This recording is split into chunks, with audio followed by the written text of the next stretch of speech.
Cet atelier de mise en œuvre de la décision 26 COP 14 de la CNULCD vise à mûrir des réflexions afin de créer une synergie d'action pouvant contribuer à résoudre les problèmes d'insécurité foncière en Afrique de façon globale et au Bénin de façon particulière.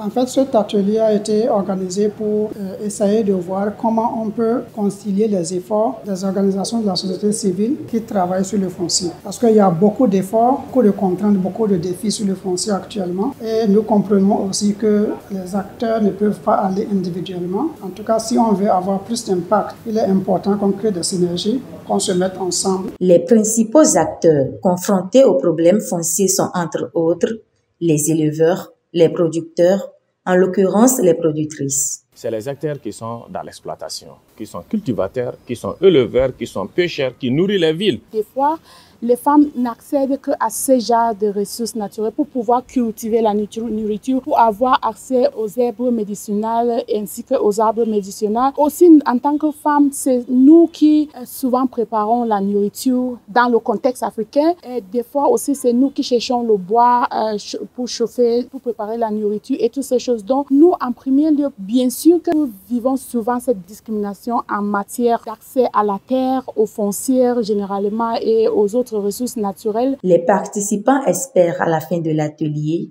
des alternatives de reconnaissance, de protection des droits fonciers légitimes des communautés dans les initiatives de restauration des terres à travers la planification de plaidoyer à l'endroit des autorités béninoises. Cet atelier nous permet de découvrir les acteurs qui interviennent dans la même thématique que moi et surtout de voir dans quelle mesure nous œuvrons pour la mise en œuvre d'un plaidoyer afin de participer à la conservation de ces ressources aussi bien foncières que forestières. Démarré mercredi 24 mai 2023, ce creuset d'échange a connu son épilogue vendredi 26 mai 2023.